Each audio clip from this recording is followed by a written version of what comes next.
나는 크리스천이 오늘 나눌 말씀과 연결되는 부분이 있어가지고 제가 이 노래를 부르려 합니다.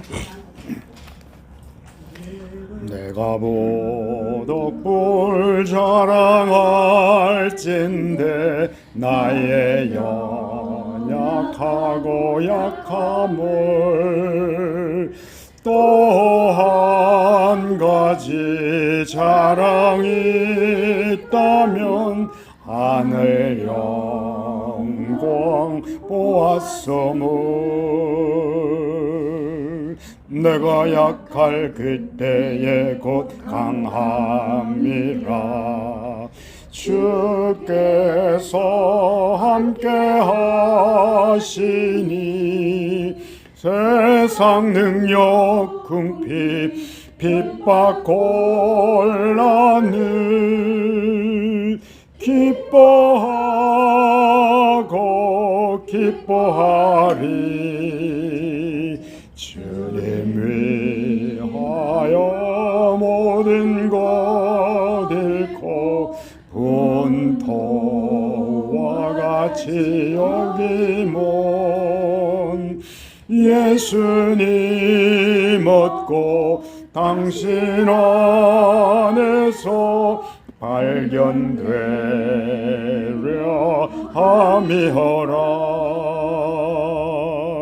오직 우리 시민권은 땅 아니라 저 하늘에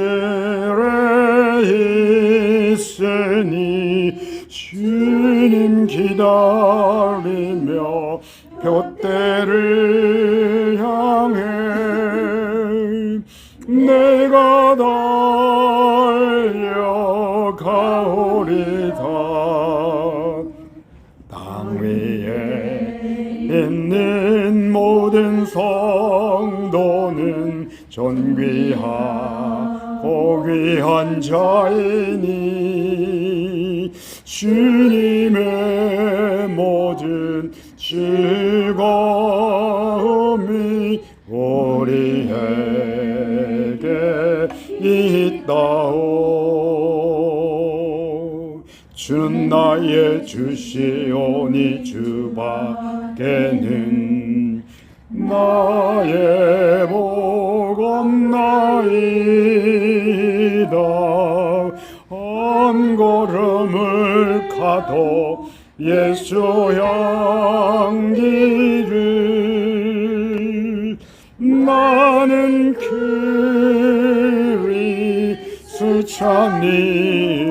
그리스도니요. 아멘. 영경자매가 처음에 나눌 때 그죠? 요한계시록 나는 감히 할 말씀이 없습니다. 칼빈과 루터가 했던 말이에요, 그게. 그런 위대한 사람. 칼빈과 루터는 이 수많은 이제 주석들을 다 썼는데 요한계시록만 피해갔어요. 칼빈 수준이야. 루터 수준이고. 근데 요한계시록이 말이죠, 사실은 성경들 가운데 제일 늦게 정경에 들어간 거예요. 이걸 과연 정경에 넣을까 말 것인가 고민이 그러니까 많았던 거라. 그러니까 그 말은 뭔가 하면은 해석을 하고 이렇게 이것을 풀어내기가 쉽지 않다는 말이야. 그죠? 그런 전제가 있단 말이에요. 그죠? 그러면은 요한계시록은 진짜 우리에게 어떤 의미로 다가오느냐 이걸 놓치면은 우리는 하나님 나라에 대해서 굉장히 많은 것을 이렇게 놓칠 수가 있어요. 사실은 창세기에서 시작해 요한계시록의 성경이 끝나는데 창세기가 있고 요한계시록이 있다는 그 자체에서 과연 우리는 어떤 존재인가를 확인을 할 수 있게 돼요. 우리는 창조가 되었다는 것과 마침내 우리는 완성되는 어떤 그 승리의 자로 어떤 자리에 선다는 것. 그것을 설명해 주는 거거든요. 그러면은 오늘 제목이 그 제목 속에 다 들어있어요. 저 제목을 이해하면은 오늘 본문 다 이해한 거고 요한계시록의 굉장히 많은 부분을 그냥 이렇게 잡을 수 있을 거예요. 열린 문, 줌인이야. 줌인이 뭐죠? 쫙 이렇게 넓은 어떤 그 화면이 있다가 그게 쫙 좁혀서 가는 거야. 그지? 누구 하나로 이렇게 초점이 모아진단 말이야. 다른 말로 클로즈업 하는 거야. 그죠? 열린 문인데 저 열린 문을 이렇게 우리가 쫙 들어가 보는 거라. 깊이 들어가 보는 거야. 그럼 그 최종 자리에 뭐가 있나? 이걸 찾는 거야. 결론은요. 거기에서 예수 그리스도가 보이고 거기에서 내가 보이면은 요한계시록이에요. 예수도 안 보이고 나도 안 보인다? 그거는 요한계시록이 아니에요.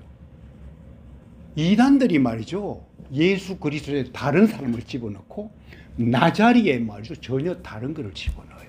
그렇죠? 그 이단인 거예요. 자기가 어떤 그 자리에 들어가고 근데 겁을 줘. 그래서 요한계시록을 상징으로 이해하지 않으면요 굉장히 무섭게 다가오는 경우가 많아요. 근데 상징으로 이해하더라도 다르게 해석하면은 또 그게 더 무섭게 이렇게 다가와. 오늘 제가 처음 우리 찬양했던 것 중에 나는 크리스찬이요 있죠. 그 속에 요한계시록이 사실 다 들어있어요. 제가 옛날에 고린도후서 12장 얘기를 가지고 1절 가사를 만드는데 1절 가사가 굉장히 중요해요. 1절 가사가 뭔가 하면은 내가 부득불 자랑할진대 나의 연약하고 약함을 또 한 가지 자랑했으면 하늘 영광 보았음을. 사도 바울은요 삼청천에 갔다 왔어. 오늘 요한이 들리워서 하늘로 이리 오라고 해서 가서 봤다는 얘기를 썼단 말이에요. 그죠? 네. 바울이 사실 그 경험인 바울은요 그 얘기를 하지 않아요. 삼청천에 갔다 와서 그 묘사를 하지 않는데요. 거기에 어떤 본인이 받았던 은혜가 고린도후서 12장에 자연스럽게 펼쳐지는데 그 내용이 뭔가 하면은 이제 나는 자랑할 게 있는데 진짜 자랑하고 싶지 않지만은 그게 나의 약함과 내가 하늘 영광을 봤다. 하늘 문을 들어가 봤다. 이런 말이에요. 그죠?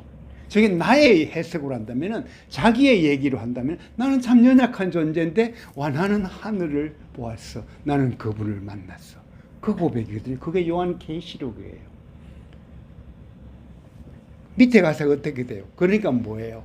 내가 약할 그때에 곧 강함이라. 왜? 주께서 함께 하시니까. 세상 능력, 궁핍, 핍박, 곤란을 기뻐하고 기뻐하래. 이렇게 그 고린도 12장을 제가 1절 가사로 쓴 노래가 나는 크리스찬이에요. 그러면은 보세요. 오늘 3장 앞에 3장까지 뭐가 있어요? 7 교회 얘기가 있어. 그죠? 그 다음에 4장 시작하면서 뭐로? 이 일 후에로 들어가. 그죠? 그러면은 얼른 볼 때는요 3장과 4장이 연결된 것처럼 보이는데요. 그 중간에 사실은 교회 7 교회 얘기는 이렇게 괄호쳐서 연결을 해야 2일 후에로 연결이 돼요. 근데 그러면은 이 7 교회의 배경이 뭐예요? 로마 황제 속에서 핍박당하고 어렵고 그럴 때란 말이에요. 그죠? 고통당할 때 얘기란 말이에요. 근데 사도 바울은 뭐래요? 세상의 핍박, 곤란, 모든 어려움을 뭐예요? 기뻐한다고. 왜 기뻐해요? 4장 이후의 비밀 때문에 기뻐하는 거예요. 4장 이유가 뭐예요? 하늘 문이 열려 있고 내가 그 자리에 있는 예수님을 만났고 그 보좌들이 있는데요. 그 보좌에 결국은 나도 참여한다. 그것 때문에 기뻐할 수 있다는 이런 얘기가 정리가 되는 거예요. 주민을 해가는데 그 마지막에 그리스도가 있고 내가 있느냐. 바로 앞에 라오디게아 교회를 향해서 하나의 예언처럼 말을 해. 이기는 자는 뭐예요? 열린 문에 들어가서 보좌 옆에 앉게 해주겠다고. 내가 보좌에 앉은 것처럼. 그 얘기가 암시처럼 던져지잖아요. 라오디게아 교회가 책망 많이 받은 데지. 그죠? 근데 하나님은 뭐예요? 거기에서 영광스러운 교회를 이미 계획하고 있다. 이런 얘기예요. 그렇죠? 그러면 앞에 있는 얘기들을 가지고 이걸 어떻게 설교하느냐에 따라서요. 진짜 엄청나게 막 몰아갈 수 있는 그런 그게 되는데 여기에 담겨 있는 어떤 하나님의 마음은 그렇지가 않아요. 끝까지 뭐예요? 제가 지난번 요한계시록 어떻게 본다고요? 영광스러운 나 아름다운 종말이에요. 왜 아름다운 종말이 돼요? 승리했기 때문에 아름다운 종말이 이루어진다 이런 얘기예요. 그럼 요한계시록을요 전부 그런 관점에서 이렇게 풀어가야 되는데 그럼 나는 누구냐 했을 때 과연 나는 어떤 존재인가? 그죠? 그래서 바울은 우리 시민권 하늘에 있다는 얘기도 이렇게 하고 그죠? 제가 썼던 노래에서 뭐 나는 크리스찬이라고 당당히 이야기하고 그게 이제 정체성에 관한 얘기고 그것을 확인하라 이런 얘기죠. 조금씩 제가 풀어갈게요. 열린 문에 성경에 제일 먼저 나타나는 게 뭐예요? 야곱이 형 그렇게 말이야 팥죽 한 그릇 장자권 뺏고 이 도망가다가 외삼촌 라반의 집으로 가다가 뭐예요? 베델에서 노숙을 한단 말이에요. 꿈에 뭐를 해요? 열린 문 하늘을 만나요. 그죠? 사닥다리를 이렇게 본단 말이야. 그죠? 그게 첫째 야곱이 꾼 꿈이 얘기해서 열린 문이 이렇게 굉장히 넓은 그림으로 쫙 보여질 거야. 그러다가 이제 나다나엘 예수님이 나다나엘을 만나 그지 제자로 부른단 말이야. 그때 했던 얘기가요 바로 야곱이 보았던 그 장면을 설명을 해줘. 너는 뭐다? 열린 문 하늘이 열린 것을 보리라고 더 큰 것을 보리라 그 얘기가 그죠? 내가 무화과나무 있다는 것을 내가 그렇게 알았다는 것만으로 그렇게 놀라느냐? 아니다. 너는 더 큰 일을 보리라 했던 얘기가 야곱의 얘기를 해줘요. 사닥다리는 없어지고 천사가 오르락내리락 하는 그 장면까지만 보여줘요. 열린 문 안으로는 아직 안 들어갔어. 그지? 희미해. 스테반 순교해서 죽잖아요. 하늘이 열린 것을 보고 뭐예요? 보좌 옆에 있는 예수님을 보는 거예요. 그렇죠? 이제 안으로 점점 더 들어가요. 그리고 오늘 요한 얘기가 이제 깊이 들어가 설명을 다 해주네. 그죠? 하나님의 보좌. 그죠? 둘러선 24장로 뭐 이런 얘기를 이렇게 쓴단 말이에요. 흰 옷 입고 면류관을 금면류관을 쓰고. 그렇죠? 그럼 이분들이 뭐예요? 찬양을 하지. 그죠? 하늘나라의 예배자로서지. 예배의 장면이 나타난단 말이에요. 4장 5장이 그 얘기예요. 그죠? 4장 10절 한번 읽어볼래요? 우리 다음 내일로 들어갔어요. 4장 10절 한번 보세요.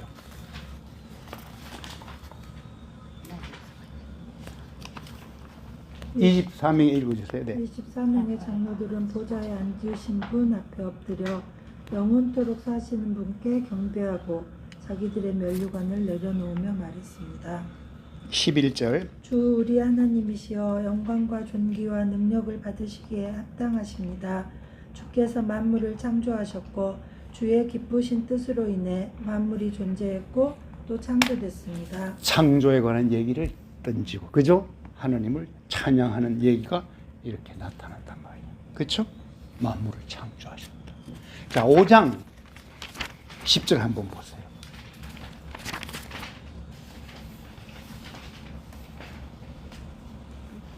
9절에 그들은 새 노래를 부르며 말했습니다. 주는 그 책을 취해 인들을 떼기에 합당하십니다. 이는 주께서 죽임을 당하심으로 죽임당하신 어린 양이 나타나요. 주의 피로 모든 족속과 언어와 백성과 나라들로부터 사람들을 하나님께로 구속해 들이셨고 구원의 하나님 예수 그리스도의 메시지가 나타나죠. 그 다음에 10절에 그들로 우리 하나님께 나라와 제사장들이 되게 하셨으므로 그들이 땅 위에서 왕노릇하게 될 것입니다. 그들이 누구예요? 우리예요. 그죠? 뭐예요? 제사장이야. 나라야. 베드로가 이야기했죠. 베드로전서 2장 9절 너희가 누구냐 했을 때 그죠? 왕같은 제사장, 소유된 백성, 나라라는 얘기를. 이게 이제 하나님 앞에서 우리가 어떤 존재인가를 보여주는 것. 이게 뭐예요? 요한이 본 그 하늘나라의 천상의 그 예배 장면. 그죠? 거기에서 나온 메시지들이란 말이야. 그쵸?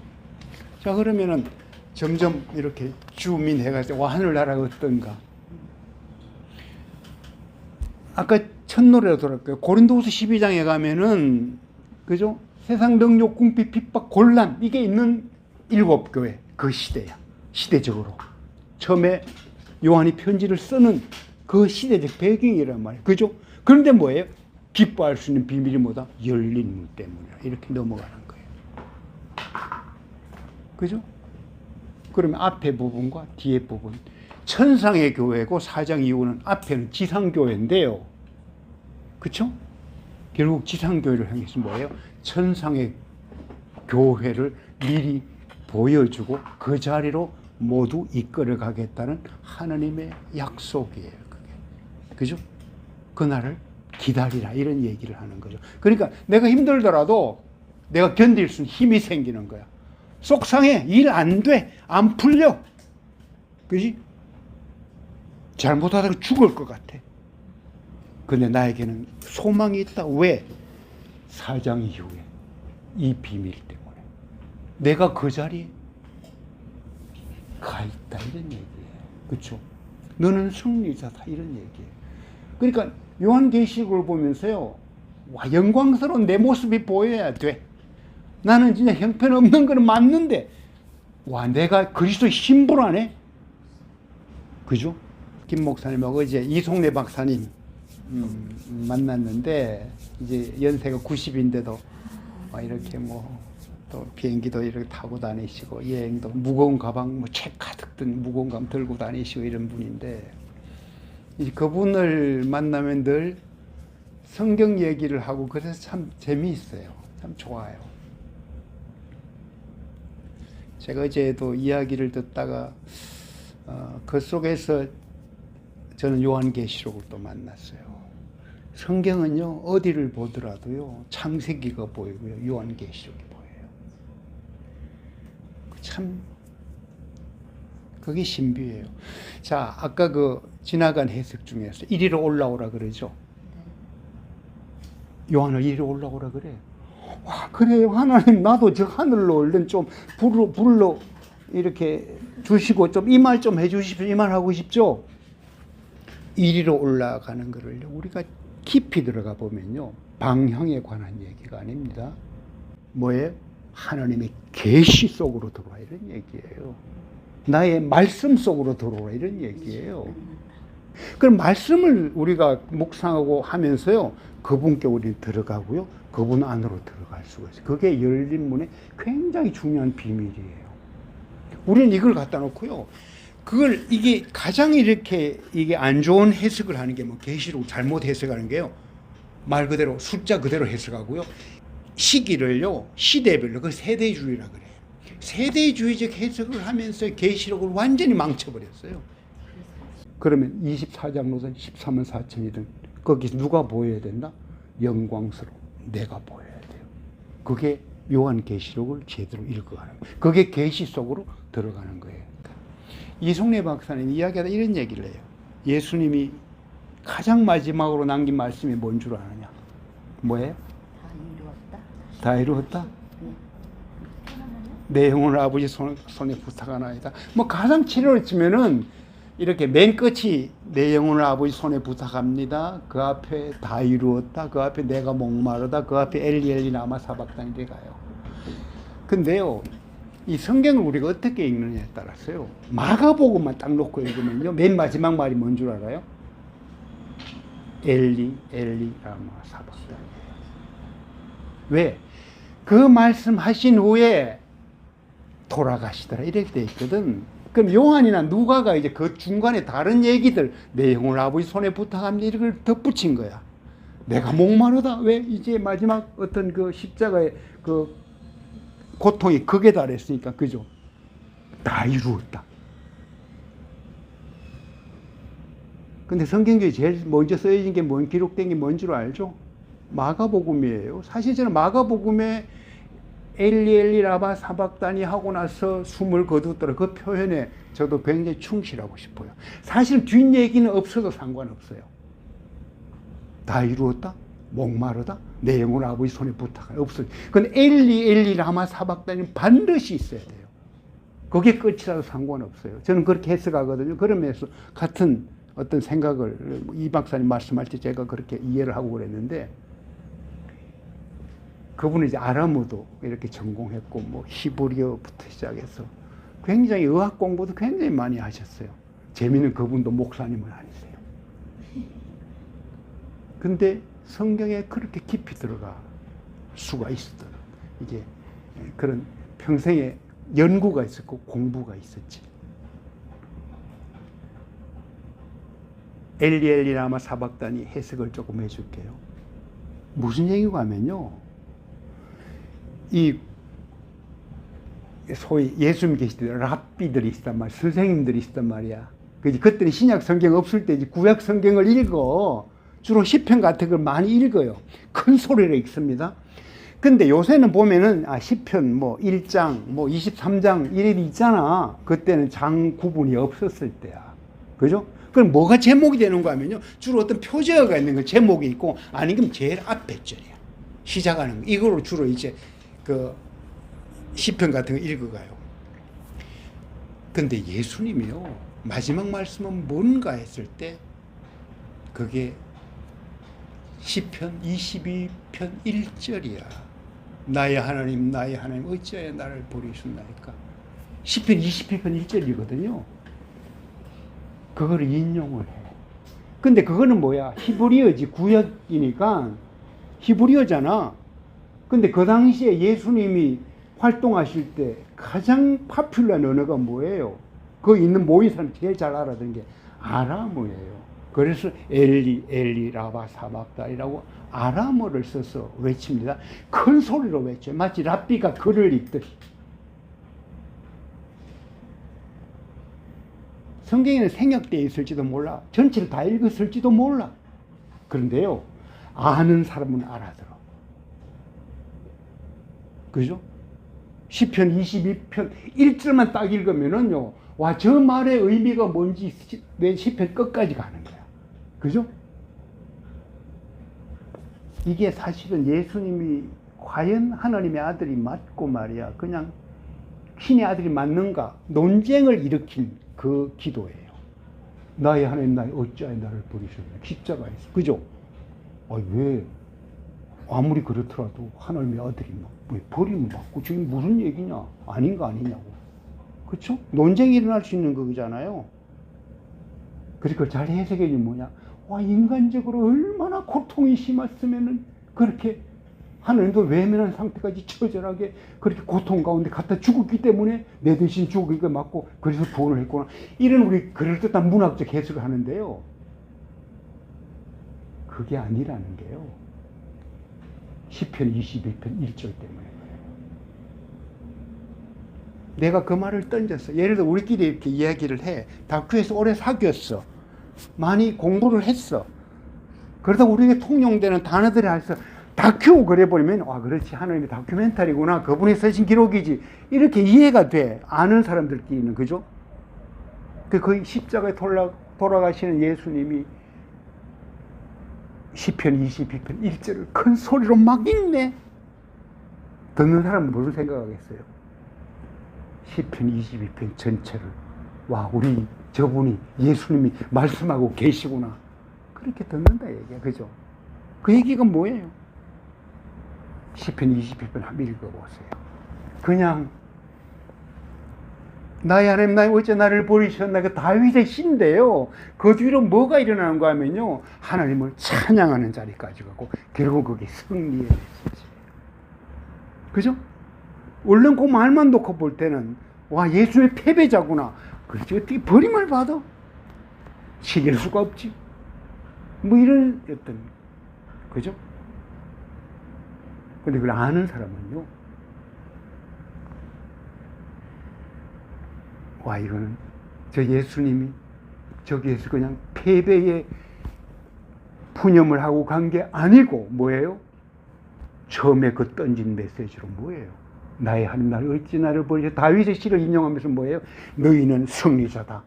너희들은 모든 족속이 하나님 앞에 무릎 꿇게 될 것이다. 이 메시지를 남기고 싶었던 거예요. 그죠? 요한계시록도 마찬가지예요. 우리는 어느 하나를 보고요, 이렇게 하나님이 그래서 어떤 분인가를 알아야 되는데, 와, 이분이 나를 참 이렇게 사랑하셨는데 그 사랑의 의미가 뭐지? 근데 보니까 좀 중간중간 달라. 막 혼도 내는 것 같고 막, 그지? 꿀밤 주면서도 뭐죠? 하느님이 문을 열어놓고요, 나를 그 자리로 초대하겠다는 그 선언이 들어있는 거예요. 그 요한계시록이에요. 근데 그 당시 요한계시록을 받는 사람들은 이게 얼마나 큰 위로가 됐을지 몰라. 와, 아니 내가 어떻게 죽을지 몰라.